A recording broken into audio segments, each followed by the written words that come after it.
जय हिंद दोस्तों, संदीप ट्री की मैथ स्पेशल यूट्यूब चैनल में आप सभी का स्वागत है। बिहार पुलिस मद निषेध 2022-23 जिसमें टोटल पोस्ट है 689। इसके लिए प्रैक्टिस सेट नंबर 30 है। प्रैक्टिस सेट नंबर 1 से लेकर 29 तक नहीं देखे होंगे तो इसके लिए प्लेलिस्ट बना दी है, वहाँ से जाकर आप सारी वीडियो देख सकते हैं। अगर इसका आपका PDF चाहिए तो उसके लिए टेलीग्राम ग्रुप बनाया है, उसका लिंक इसी वीडियो के नीचे डिस्क्रिप्शन में मिल जाएगा, वहाँ से जुड़ कर आप सारी वीडियो डाउनलोड कर सकते हैं। तो वीडियो स्टार्ट करते हैं और चलते हैं हम प्रश्न की तरफ। तो देखिए, पहला प्रश्न है आपके सामने कि लोकप्रिय शब्द में समास है, यानी आपको बताना है कि लोकप्रिय में कौन सा समास लगा हुआ है। 4 ऑप्शन है आपके सामने, जल्दी से कमेंट कीजिए इस प्रश्न का सही आंसर क्या है। तत्पुरुष समास, अव्ययी भाव, कर्मधारय और बहुब्रीहि। बताइए इस प्रश्न का राइट आंसर क्या है। तो देखिए, लोकप्रिय में कौन सा समास लगा है, तो इसको जब हम समास विग्रह करेंगे तो हो जाएगा लोगों का प्रिय, लोगों का प्रिय हो जाएगा, यानी लोग का प्रिय। तो यहाँ पर जो का है यह एक विभक्ति है, विभक्ति होने के कारण यह एक तत्पुरुष समास के अंतर्गत आता है। तो इस प्रश्न का राइट आंसर हो जाएगा ऑप्शन नंबर ए। चलिए नेक्स्ट क्वेश्चन देखते हैं। प्रश्न यहाँ पर शुभागमन में कौन सी संधि लगी हुई है। दीर्घ संधि, विसर्ग संधि, गुण संधि, वृद्धि संधि। बताइए इस प्रश्न का सही आंसर क्या है। शुभागमन में कौन सा संधि लगा है। तो देखिए, शुभागमन का जब हम संधि विच्छेद करेंगे तो शुभ जोड़ आगमन होगा, शुभ जोड़ आगमन होगा, तो यहाँ पर हो गया शुभ। तो शुभ में क्या अ छुपा हुआ है, उसके बाद दूसरी तरफ क्या होता है आगमन। तो यहाँ पर आ, तो अ और आ मिलकर आ होता है, तो यह एक दीर्घ संधि का संकेत करता है। तो इस प्रश्न का राइट आंसर हो जाएगा ऑप्शन नंबर ए, दीर्घ संधि। मैं आशा करता हूँ कि ये समझ में आ गया होगा। चलिए नेक्स्ट क्वेश्चन देखते हैं। यहाँ पर प्रश्न है कि दुशासन शब्द का संधि विच्छेद करना है। 4 ऑप्शन है आपके सामने, बताइए दुशासन का सही संधि विच्छेद इनमें से कौन सा ऑप्शन है। थर्ड नंबर प्रश्न का राइट आंसर क्या है, जल्दी से कमेंट कीजिए। तो इस प्रश्न का राइट आंसर हो जाएगा ऑप्शन नंबर सी, दु प्लस शासन। चलिए नेक्स्ट क्वेश्चन देखते हैं। वीडियो आपको अच्छा लग रहा होगा तो वीडियो को लाइक कर दीजिए, अभी तक इस चैनल को सब्सक्राइब नहीं किए होंगे तो सब्सक्राइब कर दीजिए। चलिए यहाँ पर 4 नंबर प्रश्न है कि अंबर पनघट में डूबो रही, तारा घट उषा नागरी में कौन सा अलंकार लगा हुआ है। बताइए इस प्रश्न का राइट आंसर क्या है। 4 नंबर प्रश्न का राइट आंसर हो जाएगा ऑप्शन नंबर बी, रूपक। चलिए नेक्स्ट क्वेश्चन देखते हैं। 5 नंबर प्रश्न के निम्नलिखित में से किस शब्द में बी उपसर्ग नहीं है। यहाँ पर उपसर्ग किसे कहते हैं, तो वे शब्द जो किसी अन्य शब्द के पहले लगकर उसके अर्थ में परिवर्तन कर दे उसे उपसर्ग कहते हैं। तो यहाँ पर बताना है कि किसमें बी उपसर्ग नहीं लगा है। तो यहाँ पर हम बारी बारी से ऑप्शन को देखते हैं। तो यहाँ पर बी टॉप को देखें, तो अगर यहाँ से हम बी हटा दें तो यहाँ पर खाली टॉप, तो टॉप कोई शब्द नहीं प्रॉपर बन रहा है। यहाँ पर बी माता, बी माता में अगर बी हटा दे तो माता, तो यह एक शाब्दिक अर्थ इसका निकलता है माता का, तो ये भी सही है। विदेश में ये देश से बना है विदेश, विहीन हीन से विहीन बना है, तो ये भी सही है, ये भी सही है। तो यहाँ पर ये 3 गो शब्द है जो कि इसमें बी उपसर्ग जो लगा है बिल्कुल सही है, देखिए बी टप नहीं है। तो इस प्रश्न का राइट आंसर हो जाएगा ऑप्शन नंबर ए। चलिए नेक्स्ट क्वेश्चन देखते हैं। प्रश्न है कि निम्नलिखित में से सु उपसर्ग से निर्मित शब्द बताइए, यानी इनमें से कौन सा है शब्द जो कि सु उपसर्ग से मिलकर बना हुआ है। तो बताइए इस प्रश्न का राइट आंसर क्या है। 6 नंबर प्रश्न का राइट आंसर जो भी स्टूडेंट है ऑप्शन नंबर सी बता रहे हैं, सुरक्षा, बिल्कुल सही है। यहाँ पर सु अगर हटा दे तो यहाँ पर रक्षा, तो रक्षा से बना हुआ है ये सुरक्षा। चलिए नेक्स्ट क्वेश्चन देखते हैं। 7 नंबर प्रश्न है कि निम्नलिखित में से कौन सा शब्द इक प्रत्यय से बना है। यहाँ पर बताना है कि इक प्रत्यय किस में लगा है। प्रत्यय किसे कहते हैं, तो वे शब्द जो किसी शब्द के अंत में लगकर उसके अर्थ में परिवर्तन कर दे उसे ही प्रत्यय बोलते हैं। तो इक प्रत्यय किस में लगा है बताइए ना है। तो यहाँ पर नायक में नहीं लगा है, सीख में नहीं लगता है। इसको अगर सीख में इक है लेकिन इसको तोड़ेंगे तो यहाँ अर्थ नहीं निकल पाएगा, दूसरा वर्ड से जो कन्वर्ट होता है वो नहीं हो पाएगा। प्रत्येक में प्रति जोड़ एक, तो इसमें एक है, तो यहाँ पर दैनिक बिल्कुल सही जवाब हो जाएगा, दैनिक में इक प्रत्यय लगा हुआ है। चलिए नेक्स्ट क्वेश्चन देखते हैं। 8 नंबर प्रश्न के निम्नलिखित में से किस शब्द में अक प्रत्यय नहीं है।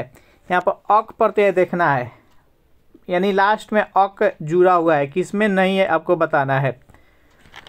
तो देखिए इस प्रश्न का राइट आंसर हो जाएगा ऑप्शन नंबर डी, सड़क में अक प्रत्यय नहीं लगा हुआ है। नेक्स्ट क्वेश्चन देखते हैं। 9वां प्रश्न है कि निज भाषा उन्नति है सब उन्नति को मूल, यह प्रसिद्ध उक्ति किसकी है? आपको बताना है। महावीर प्रसाद द्विवेदी, गोस्वामी तुलसीदास, भारतेंदु हरिश्चंद्र और प्रेमचंद। बताइए 9वां प्रश्न का राइट आंसर क्या है, जल्दी से कमेंट कीजिए। तो यहाँ पर जो भी स्टूडेंट ऑप्शन नंबर सी बता रहे हैं, भारतेंदु हरिश्चंद्र, बिल्कुल सही जवाब है। चलिए नेक्स्ट क्वेश्चन देखते हैं। 10वां प्रश्न है कि किस काल को हिंदी साहित्य का स्वर्ण युग कहा जाता है? बताइए, इस प्रश्न बेहद इंपॉर्टेंट प्रश्न है। किस काल को स्वर्ण युग कहा जाता है हिंदी साहित्य के लिए? तो जो भी स्टूडेंट है ऑप्शन नंबर सी बता रहे हैं, भक्ति काल, बिल्कुल सही जवाब। देखिए जो भी यहाँ पर मद निषेध का जो एग्जाम वाला पेपर आएगा उसमें टोटल 10 गो हिंदी का क्वेश्चन रहने वाला है। तो ये 10 हिंदी का क्वेश्चन हो गया। उसके बाद 5 रहेगा जो कि अंग्रेजी से रहेगा। तो इसके बाद हम 5 प्रश्न है जो कि अंग्रेजी से देखने वाले हैं। उसके बाद 5 गो 5 से लेकर 10 के बीच तक लगभग मैथ रहता है, बाकी सब जीके रहता है। अब यहाँ से हम अंग्रेजी वाला प्रश्न देखेंगे। देखिए, find out which part of sentence has an error, यानी यहाँ पर 4 ऑप्शन दिया है। एक सेंटेंस है, पूर्ण सेंटेंस है, इसको छोटा छोटा करके 4 ऑप्शन में कन्वर्ट किया है। आपको बताना है कि इसमें कौन सा पार्ट में एरर है, आपको कमेंट करना है। तो बताइए इस प्रश्न का राइट आंसर क्या है। तो अगर हम सेंटेंस को देखें तो the prime minister was asked to write a forward to the book. तो ये सेंटेंस एक इनडायरेक्ट सेंटेंस है। इसमें कहाँ कहाँ एरर हो सकते थे? तो यहाँ पर वाज के जगह पर एरर हो सकता था और दूसरा का यहाँ पर टू के जगह पर एरर हो सकता था। यहाँ पर बिल्कुल सही है। यह एक इंटरोगेटिव सेंटेंस को इनडायरेक्ट में कन्वर्ट किया गया है। तो यहाँ पर आस्क्ड हो गया है और यहाँ पर इन्वर्टेड कमा के बदले टू का प्रयोग हुआ है। तो बिल्कुल सही जवाब है। तो इसमें इस सेंटेंस में किसी भी प्रकार का एरर नहीं है। तो इस प्रश्न का राइट आंसर हो जाएगा option number D, no error. मैं आशा करता हूँ कि आपको समझ में आ रहा होगा। वीडियो आपको अच्छा लग रहा है तो वीडियो को लाइक कर दीजिए, अपने दोस्तों के पास शेयर कर दीजिए। चलिए नेक्स्ट क्वेश्चन देखते हैं। प्रश्न है कि फाइंड आउट, इसमें भी एरर आपको दिखना है कि किस पार्ट में एरर है। यह 1 नहीं है, ये आई है। I must compliment you on your good manners and your impeccable behaviour. तो बताइए इस प्रश्न का राइट आंसर क्या है, किस पार्ट में एरर है? तो आप क्वेश्चन को पढ़िएगा और सेंटेंस को देखिएगा तो ध्यान दीजिएगा कि आई must compliment you on your good manners. यहाँ पर ऑन के जगह पर टू का प्रयोग होगा। तो इसमें बी पार्ट में एरर है। तो बिल्कुल सही जवाब है इसका ऑप्शन नंबर बी। नेक्स्ट यहाँ पर 13वां प्रश्न देखते हैं। यहाँ पर आपको सिमिलर शब्द देखना है। तो बताइए इस साइनोनिम्स यहाँ पर पूछा है सिलेक्शन का साइनोनिम्स क्या होगा, आपको बताना है। 4 ऑप्शन है आपके सामने। बताइए इस प्रश्न का राइट आंसर क्या है। यहाँ पर सिलेक्शन का साइनोनिम्स क्या होगा? तो प्रेफरेंस इसका बिल्कुल सही जवाब है। डिनाई मतलब अस्वीकार करना, रिफ्यूजल मतलब अस्वीकार करना, डिस्प्ले मतलब सामने लाना। तो यहाँ पर प्रेफरेंस इसका राइट हो जाएगा। चलिए नेक्स्ट क्वेश्चन देखते हैं। 14वां प्रश्न है कि एग्रीमेंट का यहाँ पर अपोजिट बताना है। एग्रीमेंट मतलब क्या होता है? एग्रीमेंट करना। बताइए इस प्रश्न का राइट आंसर क्या है, कौन सा इसमें से अपोजिट है? एग्रीमेंट मतलब कि पूर्ण रूप से समझौता हो गया है। यहाँ पर डिस्कॉर्ड मतलब कि दुविधा होता है। तो इसका राइट आंसर हो जाएगा ऑप्शन नंबर बी। चलिए नेक्स्ट क्वेश्चन देखते हैं। यहाँ पर फिलिंग द ब्लैंक्स करना है, यहाँ पर भरना है। 15वां प्रश्न का राइट आंसर क्या है, आपको कमेंट करना है। तो देखिए, as he approved inefficient the company dash him. तो इसका राइट आंसर हो जाएगा ऑप्शन नंबर 15 का, क्वेश्चन नंबर 15 का डी, एक्सपेल्ड इसका राइट आंसर हो जाएगा। चलिए नेक्स्ट क्वेश्चन देखते हैं। तो 5 ये जीके का क्वेश्चन होगा। इसके बाद यहाँ से हम इंग्लिश का हो गया, जीके का क्वेश्चन देखने वाले हैं। 16वां प्रश्न है आपके सामने कि ऋग्वेदिक काल में ब्राह्मणों के प्रमुख देवता कौन थे? 4 ऑप्शन है आपके सामने। बताइए इस प्रश्न का राइट आंसर क्या है, जल्दी से कमेंट कीजिए। तो 16वां प्रश्न का आंसर जो भी स्टूडेंट ऑप्शन नंबर बी बता रहे हैं, सोम, बिल्कुल सही जवाब है। चलिए नेक्स्ट यहाँ पर 17वां प्रश्न देखते हैं कि गारो और खासी पहाड़ी किस पर्वत श्रेणी के भाग है? बेहद इंपॉर्टेंट प्रश्न है। सतपुरा, हिमालय, पश्चिमी घाट और पूर्वी घाट। तो ये जो पहाड़ी है ये पूर्वी घाट में है, ये मेघालय के राज्य के अंतर्गत है। ये गारो खासी जयंतिया पहाड़ी। तो इसका राइट आंसर हो जाएगा ऑप्शन नंबर डी। चलिए नेक्स्ट यहाँ पर 18वां प्रश्न देखते हैं। ग्रीन पीस क्या है आपको बताना है। 18वां प्रश्न का राइट आंसर क्या है, जल्दी से कमेंट कीजिए। तो ग्रीन पीस था एक पर्यावरण संरक्षण के आंदोलन से एक अंतर्राष्ट्रीय संगठन था। इसका राइट आंसर है ऑप्शन नंबर डी। नेक्स्ट 19वां प्रश्न है कि निम्नलिखित में से कौन गंगा मेकांग स्वर्ण भूमि सहयोग परियोजना का सदस्य नहीं है। भारत, बांग्लादेश, लाओ और वियतनाम। बताइए 19वां प्रश्न का राइट आंसर क्या है। तो जो भी स्टूडेंट यहाँ पर ऑप्शन नंबर बी बता रहे हैं बांग्लादेश, बिल्कुल सही जवाब है।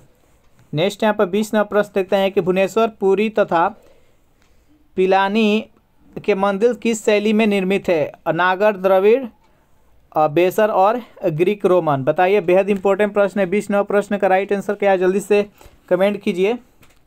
तो देखिए दक्षिण भारत की जितनी भी मूर्ति है उस द्रविड़ में बना है, लेकिन इधर का जितना बना है वो नागर शैली में बना है। तो इसका राइट आंसर हो जाएगा ऑप्शन नंबर ए।